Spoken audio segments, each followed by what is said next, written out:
do you have anything to cover in this opening section here? Let me think. No, Invincible's on break right now. Yeah. Oh, did you happen to see the trailer for the new Godzilla movie? I did. It looks insane. I don't know what the fuck is Right? happening. Right?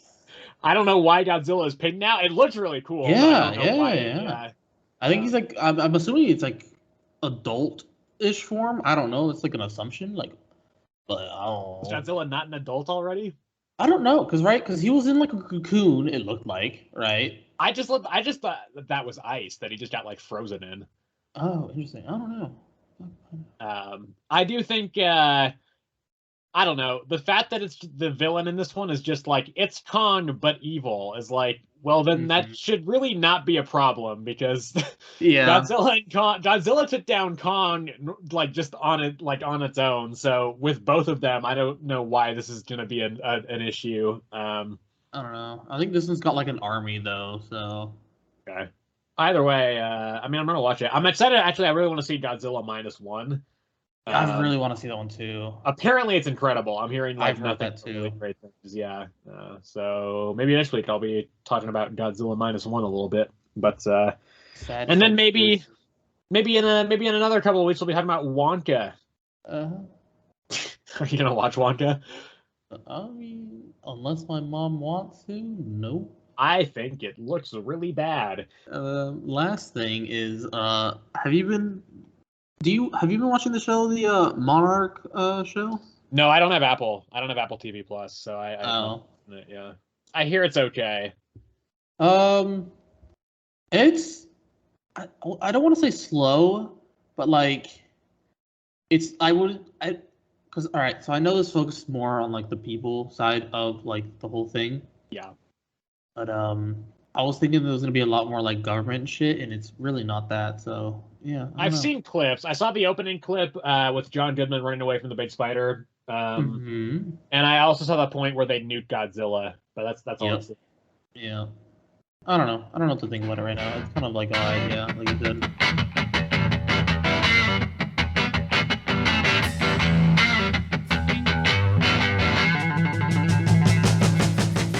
Hello, everybody, and welcome back to another episode of Earth's Mightiest Top. Why are you laughing? Is it just I did 2 claps instead of 1 in the intro? Yeah, because I said woo. No, it's actually just because I didn't feel like my first clap was loud enough, you know? I just felt like a big one. Even though I literally only put it in to know when the edit is, like, where to put the theme song. Hello, everybody. Again, welcome back to another episode of Earth's Mightiest Comics. This is the show where every week we talk about the new comics that come out, and we review them, we provide our thoughts on them, we say whether or not we think they're real good or a big old piece of shit. This is going to be an interesting one this week. I currently, as we're starting this, do not know what my pick of the week is. So we're going to see how that all shakes up. But yeah, so as always, there will be full spoilers for everything in the description. Sorry, that's not how this goes. As always, there will be full spoilers for everything we talk about, and there will also be time codes in the description if you would like to jump around to any point in the episode in particular. So, what do you want to start with? I was going to start with Beast World, but you have not read that, so we're going to... I have not read Beast World. I failed. We can talk about Capitan America. Okay, we're going to start here, huh? Yeah. This is interesting, because I think this might actually be my pick of the week. I'm not positive, but I think it might be. I think this might be my pick of the week. Wait, hold on. Okay. Why? So, okay, before we go into that, I'm just going to really quickly mention, this is written by J. Michael Straczynski. The artist on this is Jesus Saiz, and... also, there's 2 artists. The other one is Lan Medina. So again, as we've talked about, I think this series is fascinating, and I think this one starts to be genuinely interesting, and not just fascinating from a like what the hell is going on perspective, but like genuinely I'm kind of engaged. So yeah, I think I just think it's really interesting. I do still think this stuff in the past. I'm not as into it still, although it does feel like it's kind of starting to more sharply come into focus a little bit, because they do kind of have a lot of discussions and musings on time in this issue and kind of the flow of time. And there's a really interesting point at the start, which I really, really liked, where Captain America just called in by Misty Knight to go and like help investigate this murder scene. Mm-hmm. And so they're investigating that in the present, but then it's also intercut. And it's kind of difficult to explain because it's not intercut in a way that like a movie would be, where like there's flashbacks and then there's present stuff and there's flashback present stuff. It's like the panels are all there and they're happening at the same time, but like you can only tell whether it's in the present or the past because characters are fully there and solid, and then the stuff in the past is in the same panel, but those characters are drawn like they're kind of like ghosts, and the way the dialogue bubbles and stuff, it's also kind of like ghostly and partially like transparent and see-through. So I think that was really interesting, and I think it was a way to make the sequence more interesting instead of just having Misty deliver exposition to Cap, and then Cap's like, oh, what's happening? And like Cap is asking questions. He's like, what's happening here? Like, while that is happening, but while that is going on, you're also seeing what's going on at the same point, just in the background. And I think with their kind of philosophical discussion on the nature of time and how like all time is happening at the same time, it's just our perception of it makes it seem like it's linear. I just think that is really interesting. I think the stuff with the demon is cool. I like that we actually get to see the demon this time, who we know now is officially Asmodee is the name. I think that stuff is much more interesting. And, I can still take or leave the stuff in the past in like the 40s with Captain America fighting Nazis and stuff. It's like, again, as I said last time, it's fine, but it's like we've seen this before, so I don't really like have any interest necessarily in that part. But I think generally, I think this is quite interesting and in a more positive way than it was previously. Man, all right. So my thing is much shorter. I didn't like it. It was a very heavy read, and I found it incredibly fucking boring. That's interesting. I didn't feel this one being that dense. I felt like this flowed pretty well. I thought it was incredibly dense, where to the point where I was like skipping every other speech bubble because I just saw how much like the paragraph. Oh my god! Well, maybe that's why you didn't like it. No, I mean it was mostly stuff in the past that I skipped. The present stuff I kind of got the handle on it. I figured out what was going on, but it was when Steve went to those gang members or whatever. I was like, dog, I am bored right now. So what did you pick up on then in that section? What they were talking about in the past? Yeah. About how, well, first I know the leader was praising Steve. Yeah, he's like, you got balls. He basically told Steve that he had balls and that he needed more people like him. But at the same time, didn't he tell him to stop doing it? No, he was like, keep looking into it. Just don't be an idiot and don't take insane risks. Yes, that's what it was. Yeah, that's what it was. It was just to be careful with it. And then he gave him a sandwich. Yep. See, I explained everything that happened in there in 3 sentences, and that was 3 pages. I mean, kind of. I don't know. I think that stuff was the most interesting part of the past stuff, though. Oh my. I don't know. I think this stuff is coming into focus more, and I actually again, even though we don't really see the connection between the past and the present stuff yet, we do have Steve being hey, this feels familiar, something. I feel like I've kind of been in a similar situation like this before. So I think this is going to tie in together, and I have faith that will happen now. I wasn't really sure of that beforehand. I think that was the whole point with the Nazis being in the past and then the Nazis coming in the future, Are there Nazis in the future right now? I mean, I know there are in real life, but are there? Yeah, at the end of this issue, we see Cap meet the enemy man. Yeah, but he's been in the past couple issues. Well, I know, but he hasn't met him yet. I don't know. I didn't see, but I don't think he's a Nazi though, is he? I thought he was. What I have seen this guy as is he works for those people that are the people who are trying to stop agents of change from drastically changing the country and setting them on a better course. Because this guy that they killed, he was an anti-war dude who was kind of speaking up about hey, let's be peaceful and everything. And they were, the way they explained it is with you at the head of that forefront, the war will not happen. But if we take out you and a couple other people, that war will happen, and that's beneficial to us. I don't think that was. I don't, and maybe I missed it, but I don't think he's ever been explicitly stated as a Nazi. Just somebody who's trying to eliminate the agents of change to keep America on the course that these guys want it to be on. So I could be wrong though. I don't know if they did just outright say that they're Nazis. No, I don't think they outright said it. I think I just like. I don't know why. I just like pieced that together for some reason. Like in my mind, like I was like, okay, so the past. I don't understand the past is connected to the future, and that's why Steve was like, this is like familiar to me, and that's why I thought we were going back to like him fighting Nazis in his youth. So I was just like, okay, so these guys are Nazis in the future. I don't know. That was just my thought process. Well, either way, we will finally seemingly have our first action sequence next issue in this run.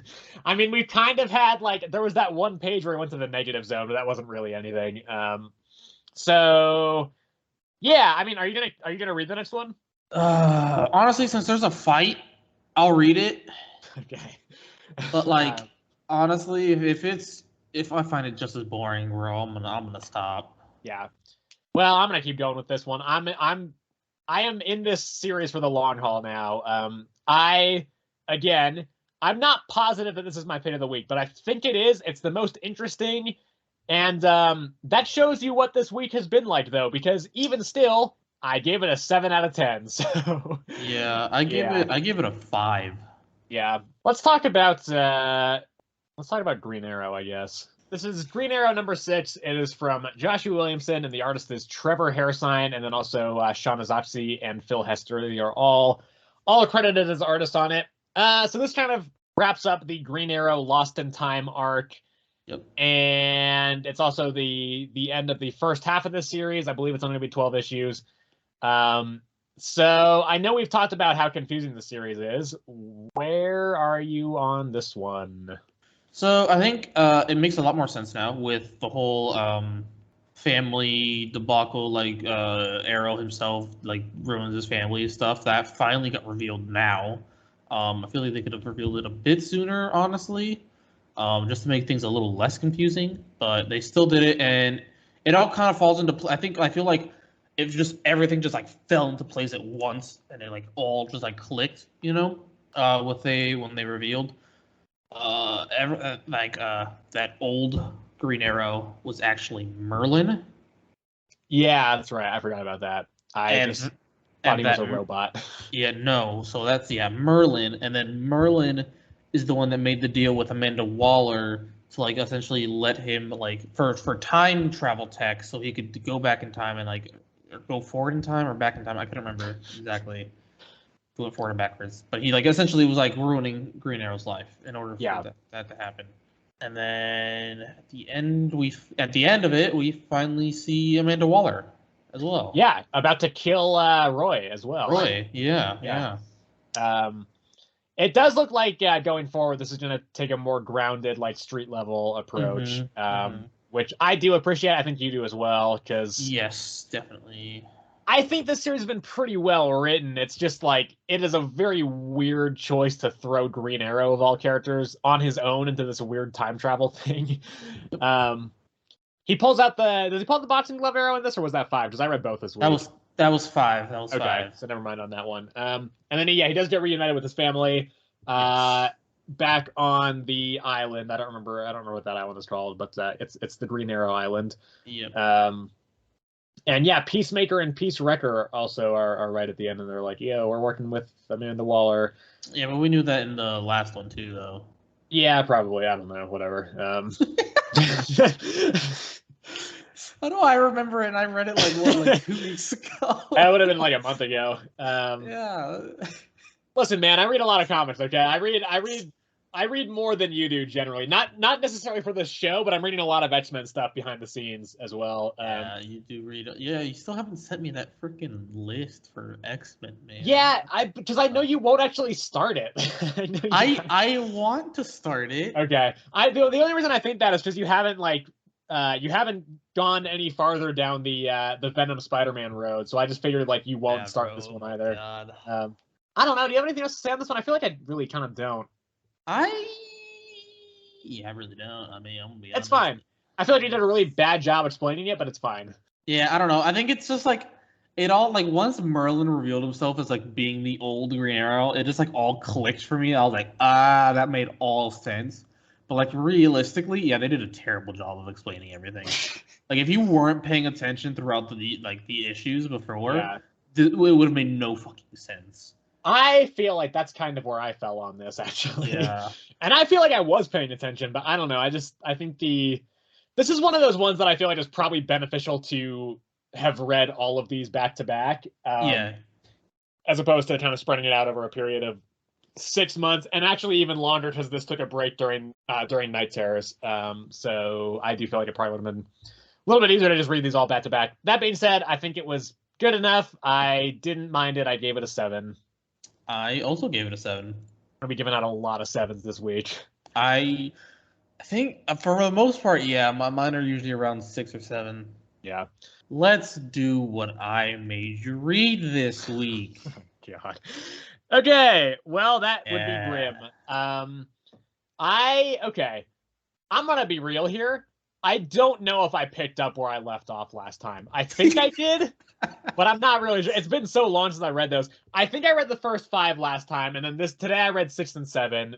Because the last thing I remember is like Death dying to stop the end. Yes. And I'm pretty sure that was in issue number 5. So, the artist on all of these, the creative team on all of these, Stephanie Phillips is the writer. The artist is Flaviano.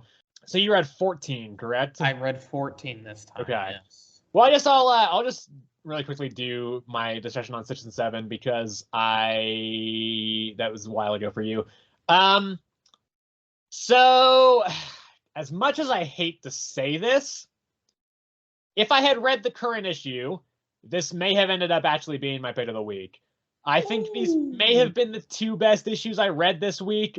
And I think I generally liked them better than the first arc. Because what the point that I'm at is Death is dead, and now it seems like nobody can die. Yes. And they've all got those like weird tattoos on their head, and the three Reapers are kind of out doing their thing. It also introduces the Fates, I believe, is what it seems like, and it gets really fucking dark, like in the scene at the hospital where like people's guts are falling out, and they're like, "Please, just fucking kill me."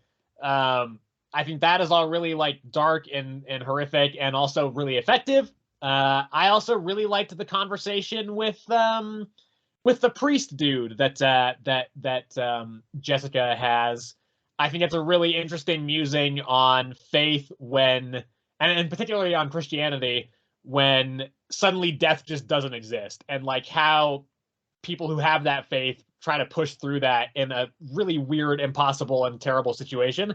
I think that's really interesting, and I think it was portrayed quite effectively. I do hear that this series does kind of go downhill at a certain point. I don't know if they were referring to just after the first arc, because I think that's the opposite if that's the case so far, but I also know that generally I think past this kind of point where I'm at, things apparently drop off a bit. But yeah, again, I'm not giving a pick of the week because I did not read this week's issue, and I don't feel like that would be fair, but I gave issue 6 and 8, and I gave issue 7 and 9. So yeah. Interesting. All right. So yeah, I read number 14 this week for Grimm, and yeah, it does kind of drop off in the middle of this one a bit, and then I don't know if to say whether it picks up or not, because it's like I read these so spaced out at this point. Yeah.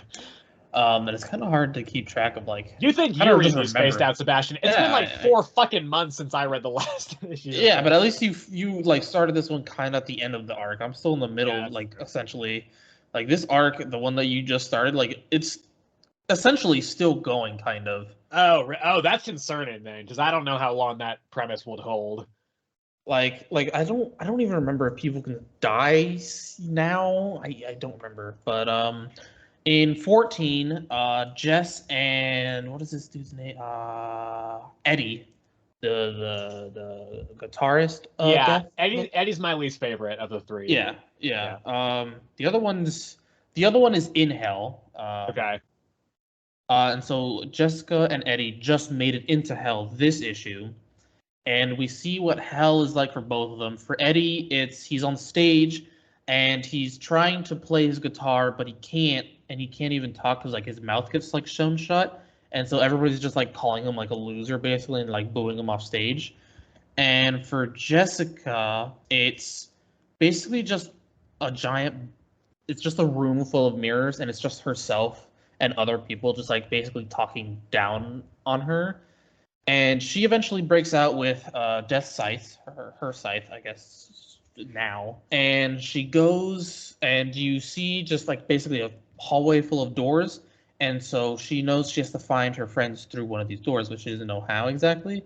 And so eventually she walks into a room that's just like a bar, and the bartender gives us some words of wisdom, and then she realizes that her scythe is like actually alive. And so what she does is that as she starts walking, the scythe gets hotter and hotter and hotter until it like just stops, and then that's when she finds Eddie, and that's essentially where it ends. I'm gonna give it a 6. I will say this. At the very least, I appreciate that the ones I read today, at least, they were very quick. I was fucking breezing through these. Like they go by very quickly. Okay, you know what?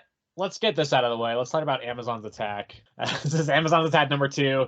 It is written by Josie Campbell. The artist is Vasco Georgiev. I just cannot bring myself to give a shit about this series. Still really, yeah. The other side of this story is just so much more interesting. Yeah, I agree. Like, yeah, I think the Wonder Woman part of this is much more interesting because all that really happens here is they have a big fight in Times Square, and somehow a Sivana is involved. It's not like the main Sivana that I know. It's a different Sivana. I don't know if it's like his sister or something. But yeah, and then there's also something. Yeah, I will say I think the parts of this that I'm most interested in are when it flashes to like the end of the Amazons, because there's a point where there's one of them has a vision. This one where it shows like the end of all the Amazons, and that I think is quite effective, and it's kind of cool and creepy and weird, and like I liked that. I thought that scene was really cool, and some of the fight was okay, but I just don't care. I mean, the ending is kind of interesting, I guess, where they just show up at a weird forest, and there's a big building that says Asylum, but it's been broken down. It's like, and then the teaser is like, what is Asylum? I'm like, is it not Arkham? Because it kind of looks like Arkham, but I don't know. Either way, I don't have much to say on this one because I don't remember a lot of it. But yeah, I just think I cannot care about this. There was, let me think. In this one, there was a golden apple. Yep. Like possessed people or something, or made them. Yeah, one of them touched it. I don't remember which one it was. Had a weirdly weird vision, dropped it, and then the other guy took it, I think. I don't remember. Some weird dude with a cube in his chest or something. Yeah, that's Savannah. Yeah. No, wait, no, it's not. That's a different person. I forgot about that. Yeah. Yeah. No. Yeah. I thought Savannah gave him the technology to put the cube in his chest. Yes, that's correct. Yeah. Okay. Yeah. Mary Marvel apparently knows who that is. I don't know. I mean, just Dr. Savannah is the Shazam, is like Shazam, one of Shazam's biggest enemies. So I'm assuming that Mary just knows that. Is that the male person in the first movie? Yes, but this is a different character. I think she must be like his sister or something, is my guess. Oh, okay, yeah. Gotcha. Yeah, I mean that's pretty much it. Yeah, it's just like you said, just big fight in the square, and they got teleported. Yep. Because of the rabbit. Yeah, I do. I think just like the scene with the apple was cool, but the rest of it I just don't care about. I give it a 6. Yeah, same. 6. Let's talk about Moon Knight. Okay. So I'll be talking about Moon Knight number 29, written by Jed MacKay, drawn by Federico Sabatini. Sebastian will be talking about Moon Knight number 1. So since you are the one who's just being introduced to this, I will throw to you first. What did you think of the first one? I can see why you made me read it. So far, it's not bad. It left me a bit it left me a bit to be desired. That's the saying. I don't remember how the saying goes. But that's just like making me want to read more, I guess you could say. Yeah. I liked the idea where like a lot of it was just him, like Mr. Knight with his talking to his therapist, and then it like shuffled to like Moon Knight. What else? I think the Hunter's Moon premise, that's gonna be really interesting. Hunter's Moon is cool. Yeah. But besides that, I enjoyed it. I don't really have a lot to say. I think I was expecting Moon Knight to not be so lenient with his villains, I guess you could say. So there is a reason for that. It's essentially because, if I remember correctly, and it's been a while since I've read that first issue, but in the Jason Aaron run of Avengers, him and Khonshu took over the world to try and prevent Mephisto from invading. Yeah. And so that ended up with a lot of destruction. There was a lot of crazy shit that happened. And so the Avengers were essentially like, we will let you go, Moon Knight, but you have to have this court appointed therapy, and you also cannot be just going around killing people. So that's kind of the Yeah, see, so I knew the therapist was from the Avengers, and it's like it said that Khonshu tried to take over the world, and it told me Avengers 33 to 37, I think. If that's about what it was. Yeah. But yeah, I didn't know about the villain, him not being able to kill people. I know he's killed. He's I saw him kill vampires in this one, and I saw him kill one of the vermin people, but there was three of them, I think, and he was like, "Yeah, you guys better frick off. I killed one of you. You guys tried to kill one of my people. I killed one of yours. Now I don't have to kill the rest of you if you guys leave. Otherwise, y'all's are dead." And so I think they just left, and I think that's what Hunter's Moon's beef is that Moon Knight isn't being as strict as he should be. Yeah, essentially the motivation there is Moon Knight is not being a super effective fist of Khonshu. Yeah. So yeah, like I said, I enjoyed it. I gave it an 8. If I can. Right. Yeah. Are you gonna plan to keep going with this one? Well, you know how the saying goes. I have no idea what you're referring to with that. I mean, I'll say yeah, but who knows? Oh god.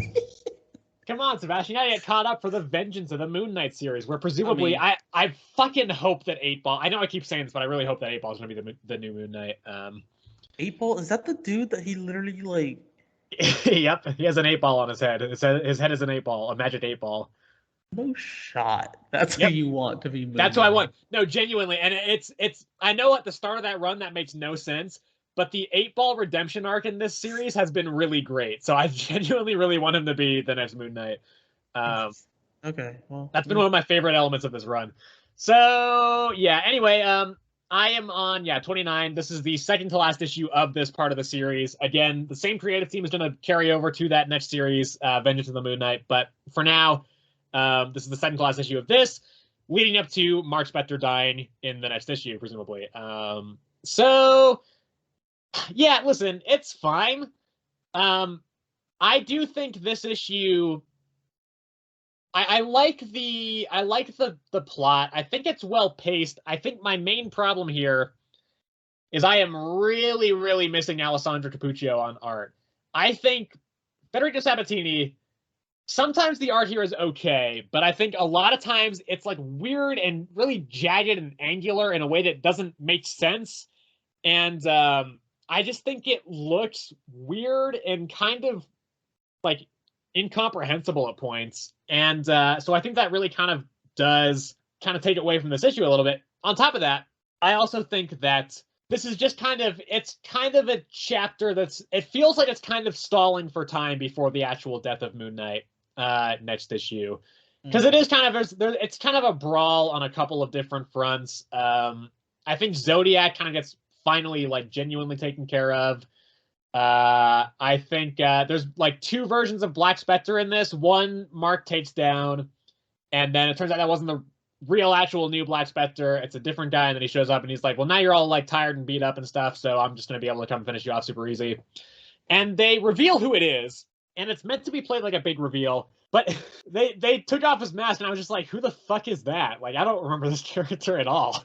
And the way they play it, I'm assuming it is a character from this run, because they're Mark is like, "You killed this person, you killed this person, you killed all my friends, this person, this person, this person," and then and he's like, "And you killed Plesko," and I vaguely remember that name, but then the Black Spectre's like, well, speak the devil's name and he shall appear, and he takes off the mask, and then he doesn't say he's Plesko, but I'm assuming that's who he is, and I'm just but I don't know who Plesko, I don't remember who Plesko is, and I don't recognize this guy's face, so I don't know. But I think it's fine. It's this Black Spectre fight is okay. It's nowhere near as good as the confrontation they had in issue number 25 though, and that was by far the best issue of this arc so far. I really hope the next issue can turn it around again, because I do genuinely like this series quite a lot, and I want it to continue to be cool. I think the next part of this saga, the next series in the saga, will be very cool as well. But this one did not kind of click with me, and I've kind of been saying that for a couple issues now, and I keep being like, well, I think it'll get better next issue, but now I'm like, well, I don't know if it will, because it's been a couple issues in a row of this sort of thing. So I do still like the run overall, and I do still recommend to keep going with it, because I do think there's a lot of cool stuff in here. But yeah, this one just didn't really do it for me as much. I gave it a 6. How about we talk about... We'll talk about The Flash now, I think. This is it's written by Simon Spurrier, or Cy Spurrier, and the artist is Mike Deodato Jr. So I gather you didn't like this one. When have I ever liked any of these, to be fair? Yeah. I don't think this one was as good as the previous one. I do still think it's interesting, though, and I think there's a lot of cool concepts here, and it's definitely a dense, kind of challenging read with a lot of big sci-fi concepts. Emphasis on the dense, my man. This is what I okay, so this is the one you were talking about? No. Oh, this one, okay. I read this one very quickly. Gotcha. I do think, like, the cosmic horror elements are not as prevalent in this issue, and that's been the most interesting part of this for me. They do kind of do it, and I like the elements that are there, where they go into this other, this dimension. They say it's not an alternate dimension, it's just, like, kind of underneath the surface of our universe. It's just like they step to the side, is how they describe it. To the side, yeah. Yeah. I think it's cool that that they reveal that, like, the speedsters are doing catastrophic damage to this plane.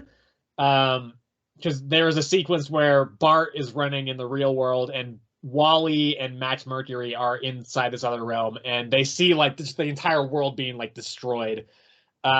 I also think the character of Max Mercury is pretty fun. I like how he's, like, all centered and zen, and then just freaks the fuck out at one point. So, but yeah, I do still think it's pretty slow. It is kind of... Still, there's a lot of stuff where I'm like, this is not really what I care about in this series. I do like the point where they show the gorilla in that other realm just being absolutely fucking shattered. And I think a lot of the art is quite cool.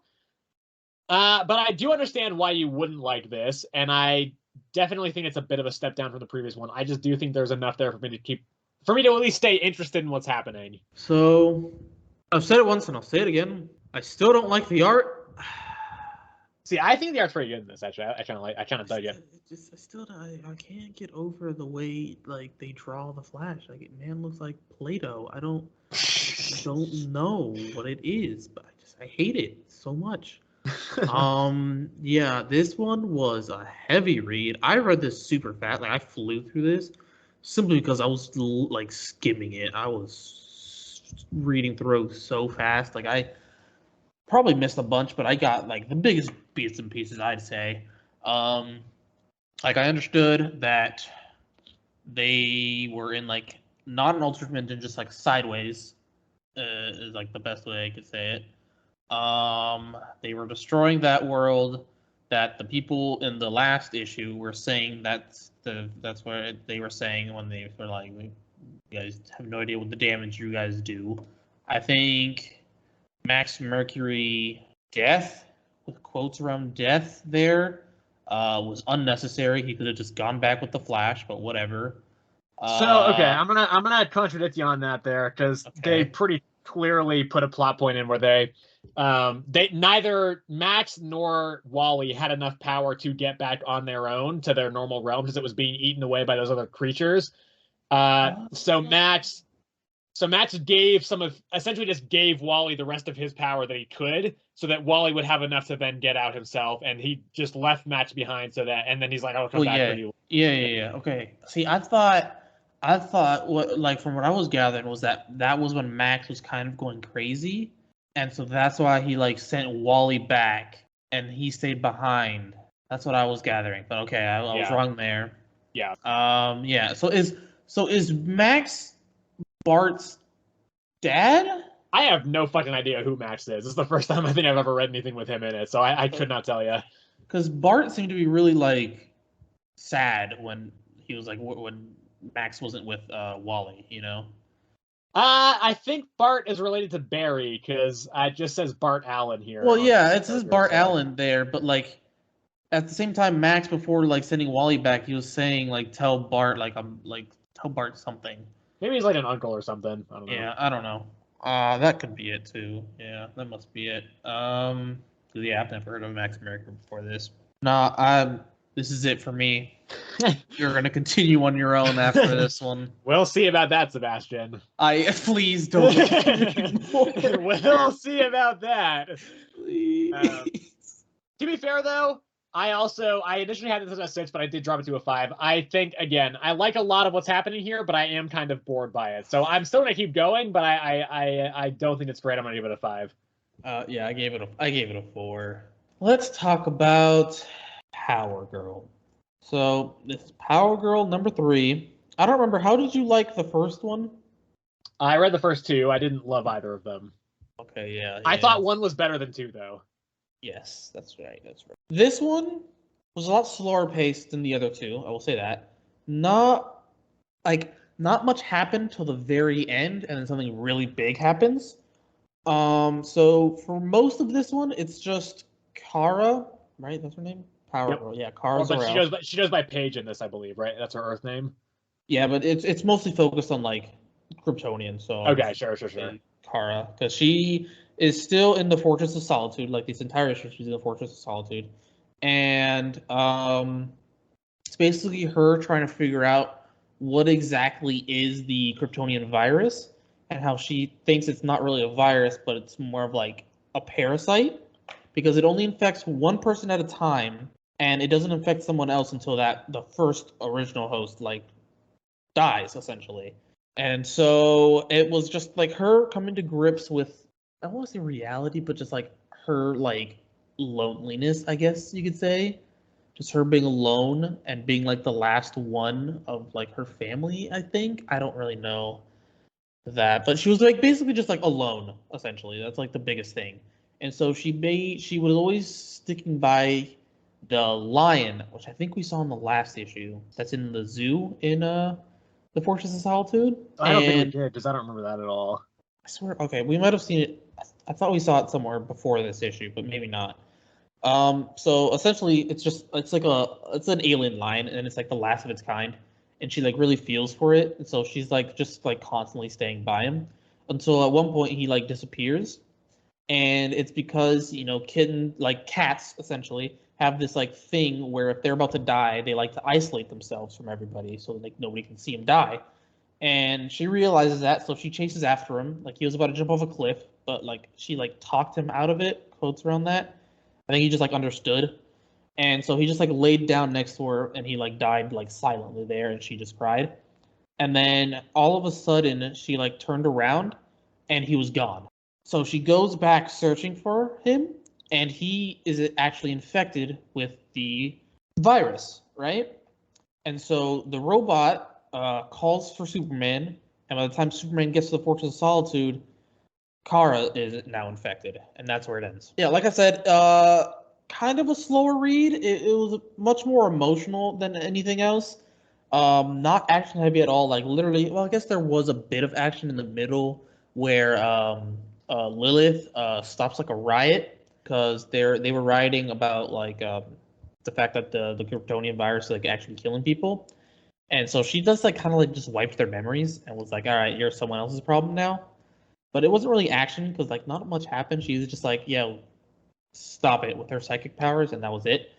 So yeah, not like really no action, purely emotional, like just feels with just Kara, and I enjoyed it because it was an easy read. It was an interesting read, and it wasn't too heavy like sometimes how emotional things can be. I feel like in comics, like they can like just really pour it on, but this one wasn't. And so I gave it a 7.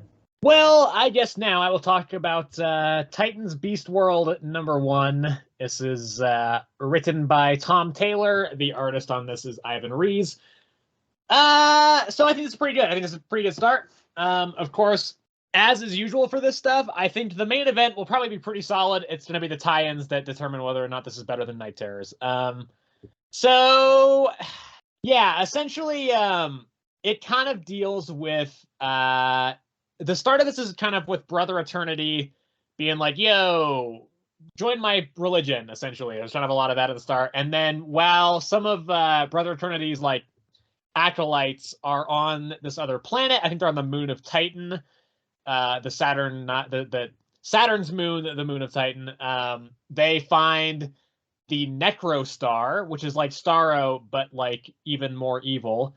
And then so like the Titans and the Justice League and everybody, they all kind of meet up and they're like, what do we do about this? This thing's coming to Earth, and Starfire's like, it's gonna destroy everything. Like nothing can stop this thing except for Starro. Starro is the only thing that's ever beat this thing before. Starro can beat it again, and then we can like contain it like we did before. And everybody's immediately like, that's a fucking terrible idea. We've already got one giant star monster coming to Earth. We don't want another giant star monster to also come to Earth, and we have to deal with two of them at the same time. So instead, Gar, Beast Boy, just turns into Starro and fights it on his own. Oh. And it's actually really cool. There's a couple of really cool full page splash pages here. The art in this is really good across the board. But there's a point where somebody's like, I think it's Cyborg, is like, Gar, you're a Starro now? And he's like, no, not Starro. Let's go with I'm Garro. And I'm like, okay, well, that's certainly something. Yeah.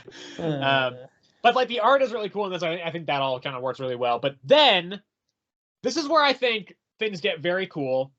And I'm actually going to say now, I'm going to swap what I said before. I'm going to put this as my pick of the week instead. Because I do think this is probably better. I like this one more than Captain America, because at the end here, there's also a sequence where Dr. Hate. Do you remember Dr. Hate? I have never heard of them. Yes, you have, because he was in Night Terrors. Yeah, he showed up right at the end. They were all like, "Well, here." I think it was like Amanda Waller was like, "Here's, we got a new weapon on our side. That's Dr. Hate. Yeah, it's this guy.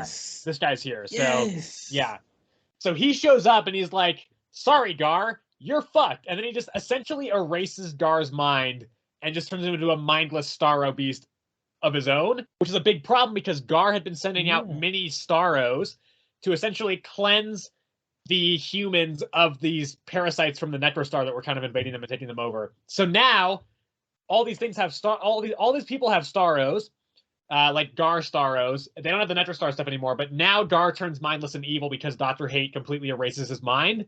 And then so now there's a really cool shot where Gar is just in space as Starro, just hanging over the Earth, and like everybody's like, "Oh shit, we're all screwed." And that's kind of where the issue ends, if I'm remembering it correctly. So yeah, it's cool. I dig the I'm digging the focus on the Titans here. I appreciate that while there are other heroes involved in this, this is very much still a Titan story. And I think the premise of kind of everybody getting these Gar Starros could be interesting and could lead them to some cool stuff in the future. And also just like, I've been waiting for Dr. Hate to pop back up because I think he's I think we don't know much about him, but from what I do know, I'm like, this guy's kind of cool and interesting. So I'm glad he's coming back into play. And I think that's what also ultimately will make this kind of required reading for the DC universe going forward, because it seems like this guy's going to play kind of a big part in whatever's going on. Also, like, Amanda Waller is clearly kind of pretty involved in this as well. I don't really know if we know to what extent yet, but she's clearly kind of in the mix. So yeah, I think this first issue is pretty good. I gave it an 8. I think yeah, it's a good start to this event. Of course, we'll see kind of how our thoughts on that shift as the event goes on. But for now, I'm thinking what I'm seeing. Was this the first time we've seen like Dr. Hate like show up after? I think so. I don't remember him being in anything else between this and Night Terrors. Interesting. And he works for Amanda Waller, isn't it? I think he's got connections to Waller. I don't know really. I don't remember what they 100% established in Night Terrors, and I also we don't get much information on that front here. He just kind of shows up in space at a certain point. So gotcha. Yeah, but I'm sure that'll kind of get explained more clearly as the event goes on. If he does work for Waller, I really can't see the play here from Waller. Yeah, I also have no idea what the hell Waller's idea is, but yeah, we'll see what happens. Interesting. All right. Let's move on to Predator versus Wolverine. I did not read this one. You did not. I read number 2 and 3 this issue, or this time. Number 2. I really don't remember anything. All right, number 3. Now, the cover, a bit misleading. Won't lie. You don't see him wielding a katana until the very end. And they all start the exact same way. It's just him in Canada first, and then it flashes back. And I can't remember if it was 2 or 3. I think it was this one, number 3, that we learn that when Logan was undergoing the Weapon X program, Predator actually shows up and like essentially learns that Logan's like caked and like his skeleton is like covered in adamantium, right? So he kidnaps Logan and takes him to the ship. I assume it's to like study him or something. I don't really know, but he starts taking him into space, and that's when Logan wakes up, claws his way out of the ship, and he like falls back down. And it's through that the one that takes Logan to Weapon X program, I forgot his name. Colonel Stryker, isn't it? Stryker, yeah, Stryker. He actually found the Predator's helmet, and that's what gave him the idea to like how to control Logan with like the Weapon X like helmet thing. So yeah, and so that's when he then flashes back again to a time when like Logan was like most at peace with himself, was when he was in Japan learning the katana from like, is it Muramasa? Yeah, that guy. Yeah. Yes, that guy. And they're training, and then all of a sudden the Predator shows up in Japan, like all beefed out after the Weapon X incident, and that's where it ends. Still, like it's basically this entire thing is just it's just the past, and explaining, basically why the Predator keeps showing up with Wolverine. So it's like essentially this is like a super recurring thing. Like they met super far back in the past when Wolverine had bone claws, and then he just keeps showing up and up and up and not being able to kill Wolverine. So at this point, it's like his mission, like it's like a vendetta, like a pride thing. It's like be able to kill Wolverine. So that's why he keeps showing up. And at the end of this one, it shows Wolverine like leaving the Predator's helmet in an open field and basically being like, from now on, like we're gonna fight on my terms. So he's basically calling the Predator out for one last fight. And so yeah, so hopefully that fight is pretty good, because a lot of the other ones have just been Wolverine just like kind of running away, not really. It's just being outmatched is more the word. Yeah. So I think I gave it a 7. I'm still curious as to see how it's gonna end. But yeah, I still think it's pretty good. Well, I only read one more this week. Something to show the children. This is written by James Tynion IV. The artist is Werther Dell'Edera. I'm gonna leave this to you for now. What do you think on this one? Got a slight problem with it. All right, so I read 34 and 35 this week. So I enjoyed 34 more. I loved 34. 34 was great. This one, my only problem with it was that I feel like it wasn't ended. They didn't end it well. Yeah, I agree. I think it's rushed, and I also think like the emotional, because there's a pretty I guess somewhat notable death. The problem is I don't think it lands emotionally, because I thought this character was kind of annoying, so I don't really care that she's dead. Yeah, for you, right? Because like I feel like everybody else, like you could tell that Erica was attached to her, right? Like she obviously cared about her. I mean, she's attached to, like, I can't say that because like she's attached to like every single kid, even in the first arc. Yeah, this one was just like that much more, simply because like I felt like she, like, I don't know, she also lost her family just like Erica did. So it's like I feel like it was just a bit more. Like, so did James. No, James lost his friends. That's right. Yeah. So yeah, I just felt like this one was a bit more like emotionally connected, and also I feel like she felt like it was her fault that she died. I mean, it kind of was, to be fair. To be fair, I really think it was too, because like, right, first of all, she couldn't hit the fucking what's his face Duplicity, and she was just standing still, like she was sitting still on the horse, and it was just slowly walking towards it. It wasn't even trying to dodge. It literally just could not hit her. And then she goes riding on the horse towards freaking Charlotte, and like literally the horse is like obviously when you run, you fucking buck up and down on a horse. And she fucking shoots one, and it was gonna hit her like what, like right in the head, I want to say. That's what it kind of seemed like. That or the shoulder, at least. Yeah. It was gonna cut her essentially, and she just catches it and stabs Gabby with it because it's poisoned. And so, yes, while it was her fault that Gabby was gonna die originally, even like if nothing happened in the end, Gabby sacrificed an arm or a hand, more like, to kill the duplicity type because she was already infected with the poison. So the poison killed the duplicity type in the end. Yep. And so even if she didn't die from the blood loss, she was gonna die from the poison anyway. Yeah. So like, I don't know. I just like you said, like I felt it was definitely rushed, but I at the same time I can't see them having ended it anywhere else. Like I don't see them having been able to do another issue with this. Sure. I think the other thing though is I just think that I think I would have had less of a problem with this if I had found the supporting cast for this entire section of the book more interesting. Because I think since Erica left that first town, I haven't cared about any of the supporting cast. I think all of them in this arc have been much less interesting, with the possible exception of Cutter, and then of course like Cecilia, who was already in those earlier parts anyway.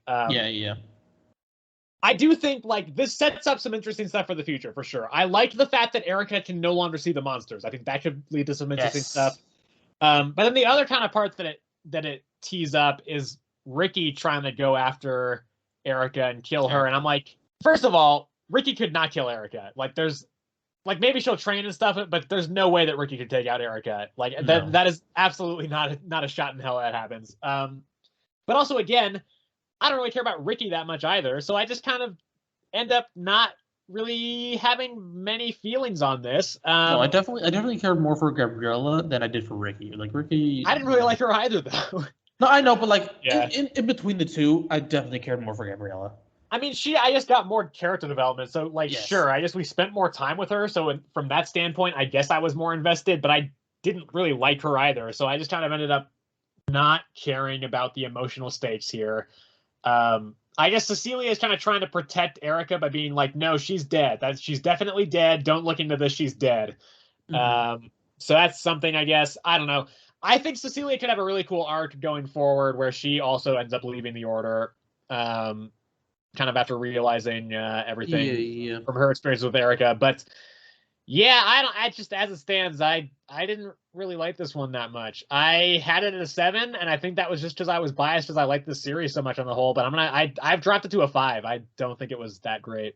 Yeah. I feel like the way they ended everything in this arc, this issue, it felt rushed. Like if like this literally all would have been avoided if Erica had just went back with Ricky in the first place and promised to keep Gabriella safe. Like that literally would have changed everything, you know? And so that one decision just like fucked everything over so hard. And so I originally had it at a 9, and then like right before coming on here, I was like, this is super skewed because I love this series. Yeah. So I pushed it down to an 8, and I think I'll stay at an 8 because in the end I still really enjoyed. Overall, I enjoyed this one. Actually, honestly, no. I'm going down to a 7. I'm letting 34 skew me there a bit. Yeah. Because I read them both today. I'm going to go 35 is going to be a 7 for me. Yeah. I mean, of course I'll keep reading the series. It is going to be a little while. We don't know when the next issue is. It's taking a bit of a break, as is the standard with James Tynion books. But yeah. I mean, I hope it picks that up. I do think, though, this arc generally was just kind of less engaging than some of the other stuff. Some standout issues aside, like 32 is probably my favorite issue of the entire series, and that was a pretty recent one. But outside of a few exceptions, I think this arc was definitely weaker. All right. So last one, we've got Edenwood number 2. I was gonna read this, but I didn't get to it. It was I honestly I rated it pretty high. Not pretty high. It's pretty mid. But yeah, I'm gonna be honest. I don't have a lot to say on this. It was super heavy, and I really wish you would have read it so that you could have explained some of it to me, honestly. At this point, I'm fucking lost. Yeah. So I think in this issue, right, it starts off in like the 1700s, I believe, is what it said. They're in England or something? No, not England. I don't know. I don't know where they're at. The first issue was set in the U.S., so I don't know where they're at this point. I swear they were talking about England or something. yeah. But essentially, they were going off to meet. God, they don't have the fucking characters here. I'm gonna call him Monkey Man, but he has a name. But he looks like a monkey. He got cursed. It explains it. He got cursed. He got cursed by some witches. He looks like a monkey. Don't. Yeah, he looks like a monkey. So they go to meet him. Some demons attack them, and they meet the people that they were supposed to meet. Turns out it's one of the main character's friends, but she's older now, and she explains that time in the Edenwood moves differently. Some people age really fast. Some people were age backwards and end up becoming children. Yada yada. She says she doesn't know what happened to the other peoples. She just knows what happens to herself. She got picked up by this witch dude that took care of her like a father more than the foster home ever did. Right? Because Rion's the squire to the other guy. Right? Yep. And so the other guy, he is trying to track down this trio of demons that Rion's other friend knows, right? The one that aged. She won't give them the location until they help her defeat this vampire group.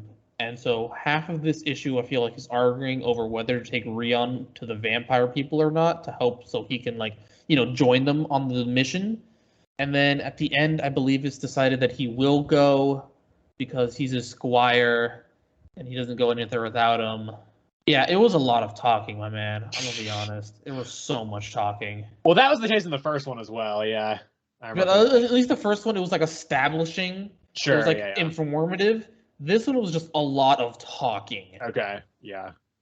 Really about nothing. I'm gonna be honest. Because the dude that takes in Rion, right? He dances around why he wants the demons. The other people, I believe, no, they mentioned why they want to kill the vampires. I don't remember why. Yeah, dude. Oh, God. I think it also goes to the future to where Rion is the dude in the suit, right? Where he's already a witch hunter, or witch hunter, right? That's what they were. I don't know. I don't remember. I don't remember either. And then he talks about something. I don't remember what. These cast of 5 characters show up, and that's what the end of. I'm so lost. This one confused me. You had to have read it so you could talk. Oh man. I'll try and catch up for the next time. Please, because I want to keep reading this because the first one was super interesting. Yeah. This one was just confused the shit out of me. It was so much talking. There was so much to keep up with. I don't understand. I didn't understand most of it. I'm gonna be honest. So yeah, I gave it a 6. All right. Well, in that case, that will wrap up this episode. Next week, got some stuff coming out. The next issue of The Avengers comes out. We'll see how that goes. Next issue of Batman comes out. We'll see how that goes as well. I generally like that series, so we'll kind of see what happens. Birds of Prey comes out next week. Really excited for that. I've been really enjoying that series. Daredevil, that's I'm not sure how to feel about this one anymore after last issue. I thought last issue was fine, but I am less excited for next issue than I was previously. Also, new issue of The Sacrificers. I am fascinated as to what's going on there. Again, That series is not always my favorite, but it's always interesting, I think. Some more Beast World stuff, a couple of tie-ins. They kick off next week, although they're all one-shot, so it's not a huge deal. And then also Transformers #3 is next week as well. Anything you want to shout out here? The Century. That's a thing. I guess Thunderbolts is also coming out. I'm not planning on reading either of those because I don't care. Anyway, thanks everybody for watching or listening. If you are on YouTube, you can, of course, like the video, and you can subscribe to the channel if you have enjoyed this episode. You can also hit the bell notification if you would like to be notified when we upload new videos so that you do not miss any of them. If you would like to let us know what you think about the state of comics and what some of your favorite comics are and stuff like that, you can leave a comment there. If you want to let us know all that stuff on Spotify, the best way to do that would be to email us at earthsmightiestcomicspod@gmail.com. That is all one word with no apostrophe in the word Earths.